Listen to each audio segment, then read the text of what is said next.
No noticiário internacional, a gente tem o destaque da passagem do furacão Milton pela Flórida, nos Estados Unidos. Mortes já foram confirmadas. Nós vamos trazer as informações direto de Orlando, onde agora são 6h08, diferença de 1 hora aí.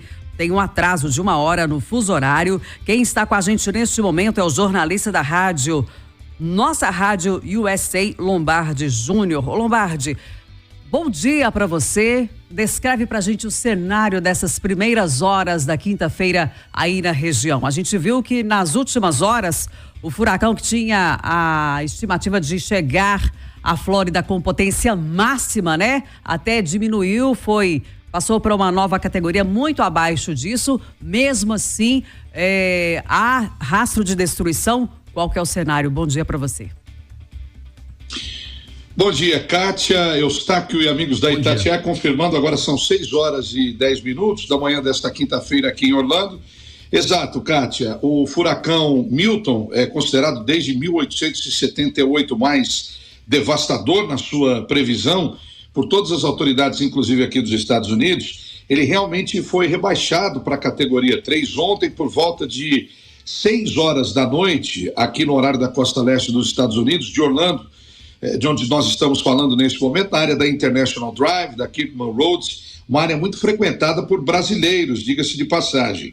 E, inclusive, antecipando o seu toque ao solo, ontem por volta de 8 da noite, o furacão Milton, que já havia proporcionado vários tornados antes mesmo de tocar o solo, Kátia, Eustáquio e amigos, ele tocou na área da Siesta Key por volta de 8 da noite, a cerca de 7 milhas ao sul da região de Sarasota, ou seja, ele teve um desvio de rota. Se esperava que ele chegasse frontalmente e se espalhasse na área de Tampa, e ele teve esse pequeno desvio, podendo proporcionar também um alerta extra às pessoas que estavam nesta região. Então, por volta de 8 da noite, ele se espalhou e foi invadindo com muita água, porque, como dizem os especialistas, ele carrega a água do oceano para espalhar na cidade, uma área bastante populosa. Houve uma solicitação de evacuação, inclusive a prefeita da cidade de Tampa foi bastante contundente e polêmica, provocando um grande trânsito para as pessoas que evadiram a área, dizendo: quem ficar na área de risco vai morrer, simplesmente sem drama, foi o que disse a prefeita da cidade de Tampa. Bom, o National Hurricane Center, Kátia, emitiu um alerta de enchentes para a região de Tampa e St. Petersburg. Inclusive o hospital local e o estádio, o ginásio, tiveram alguns problemas com o telhado da região, que acabou sendo deslocado por conta dos fortes ventos. Enfim, aqui em Orlando, por volta de 2 da manhã, foi quando ele chegou com ventos velozes, chegando a quase 80 km por hora, cerca de 50 milhas. Porém, em Orlando, onde nós estamos, não há um sinal de destruição como se esperava, por conta da categoria. Ele já chegou rebaixado como categoria quase 1, né, Kátia? Ô Lombardi, e já tem um número oficial de mortos? A gente sabe de muitos brasileiros, muitos mineiros que vão à Flórida, vão a Orlando, Miami, já tem um número oficial de mortos, de feridos, brasileiros, infelizmente, às vezes no meio dessas vítimas? Eustáquio, a gente não tem ainda essa informação, há apenas a confirmação de que um clube na região de St. Louis, que fica no sul da Flórida, chegando aqui na região de Orlando, um clube que infelizmente não tinha como abrigo as condições necessárias com alguns idosos, e o xerife do condado já afirmou que existem sim mortos nesta área, neste local, confirmou a morte de uma idosa, mas não especificou o número de mortes. Por exemplo, em Orlando, onde nós estamos, a gente ainda está restrito às informações. Ontem eu até estava na área externa, porque há um toque de recolher aqui em Orlando desde ontem, 8 da noite, e ele prossegue até às 10 horas da manhã. Os ventos que sopraram na madrugada foram velozes, fortes e perigosos. Então as autoridades, elas alertam para que nada possa voar em direção às pessoas, para que todos fiquem reclusos. E ontem, desde as 10 da noite, nós estamos nessa condição. As autoridades ainda não informaram com exatidão ou oficialmente o número de mortes. A gente só sabe que esse clube de campo na região de St. Louis foi atacado e infelizmente deixou rastros de mortes por onde passou, Eustáquio. Ô Lombardi, felizmente, onde você está, ainda há energia elétrica, né? Tanto que está sendo possível essa conexão e essa conversa nossa aqui via internet. Mas outras localidades estão sem energia elétrica ainda e outras consequências por causa da passagem do furacão. Perfeito. Nós conseguimos ter, Kátia, aqui o acesso a uma informação de que já dá conta de 3 milhões de pessoas já sem energia nesse momento, às 6h15. Isso, ao longo da madrugada, foi se desenvolvendo.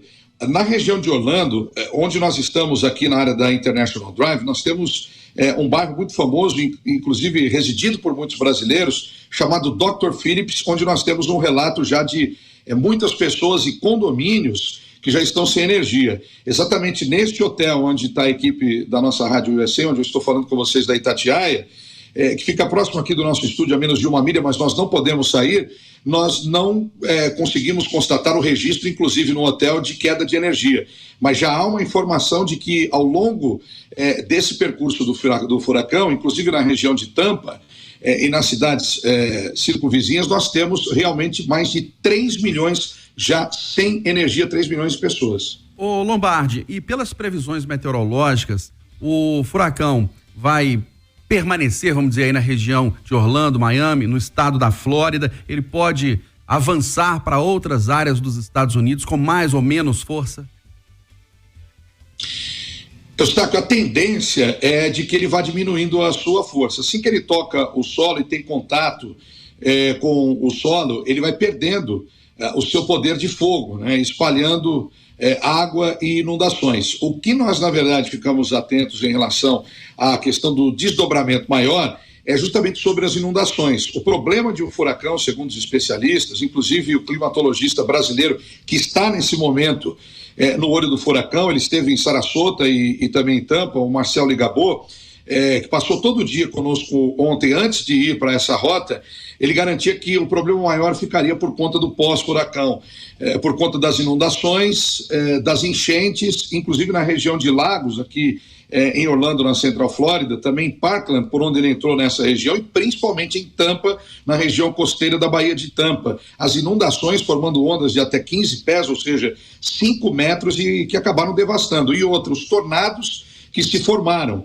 Então, esse é o cenário de preocupação. Não que ele vá continuar passando por outras regiões, porque isso não está previsto, e hoje ele já é considerado uma categoria 2-1. Isso não diminui o nível de risco que essas pessoas estão correndo, desde que sigam as ordens das autoridades, obviamente que as pessoas estão seguras, mas o problema realmente fica agora por conta das inundações e pessoas que começam com a passagem do furacão, que é muito rápido, inclusive ele já passou nas áreas delineadas, a se arriscarem. Esse é o grande problema. Mas não há a possibilidade de ele invadir, por exemplo, um outro estado, ou até mesmo nos 5 condados que foram sinalizados como área de risco pelo governador, que ele cause mais estrago daquilo que já estava previsto. Eustáquio.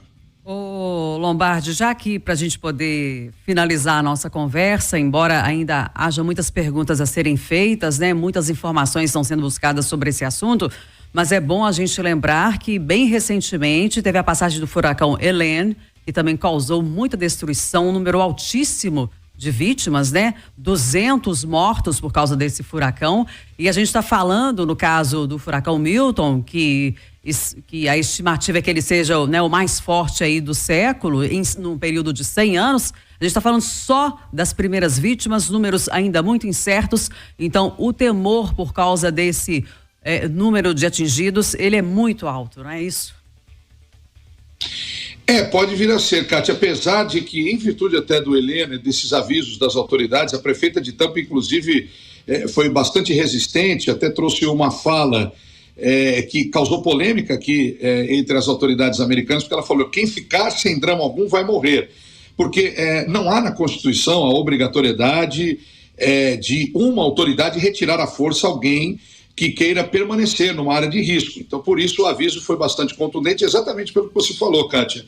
Ainda há pessoas que não foram identificadas mortas, por conta do Helene, que passou recentemente. Foram centenas de mortes, mas mesmo em virtude do Helene e por conta da chamada, do anúncio, da previsão do Milton, a gente entende que muitas pessoas também conseguiram se prevenir.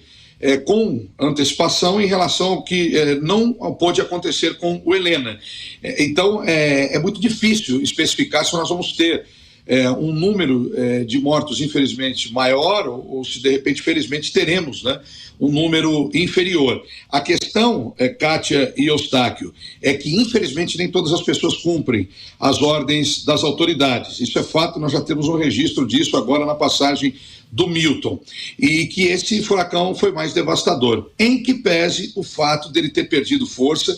Ele foi rebaixado de categoria ontem, quando ele tocou no mar para pegar a direção para chegar até a Siesta Key, onde ele entraria, a água estava numa temperatura mais baixa, e por estar baixa ali no Golfo do México, normalmente a água ela é quente, que é o que alimenta o furacão, água quente e vento. Então tudo isso acabou fazendo com que o Milton perdesse toda a sua magnitude, que era estrondosa, de 5, categoria 5, que jamais foi visto aqui nos Estados Unidos. E só para confirmar, apesar da polêmica, o apelo da prefeita de Tampa foi ou não atendido? As pessoas deixaram ou não? Houve uma grande evacuação de fato ou muita gente resolveu ficar? Não, houve uma grande evacuação, inclusive com um trânsito que se formou na principal rodovia, na saída da cidade de Tampa, inclusive proporcionando alguns acidentes. Por isso que algumas pessoas e jornalistas chamaram a prefeita de irresponsável, mas até eu particularmente penso que ela utilizou dessa medida e dessa forma de chegar à população, Kátia, justamente por conta disso. Foi atendida, inclusive ontem, antes da chegada do furacão e dele baixar de categoria, muita gente acabou às pressas saindo, sacos de areia, comportas, tudo aquilo que as autoridades propunham como medida de segurança, foram acatadas com uma adesão maior em relação ao Helena, ou seja, sem politizar o tema, a prefeita, no recado, ela acabou tendo sucesso, entre aspas, né? Sorte ou fortuna, como os cientistas políticos chamam esse tipo de abordagem. Acredito que ela acabou tendo fortuna nesse caso. Isso a gente vai ver também ao longo do tempo agora, né, Kátia? Ô Lombardi, agora para finalizar mesmo, esse está sendo considerado o furacão mais intenso da história dos Estados Unidos. Você há pouco deu uma data de 1878. Qual que é a dimensão dele em relação aos outros? Tivemos o furacão Katrina, que devastou parte dos Estados Unidos. Qual que é a dimensão deste furacão Milton? Bom, são dois ângulos, né, Eustáquio, para a gente analisar.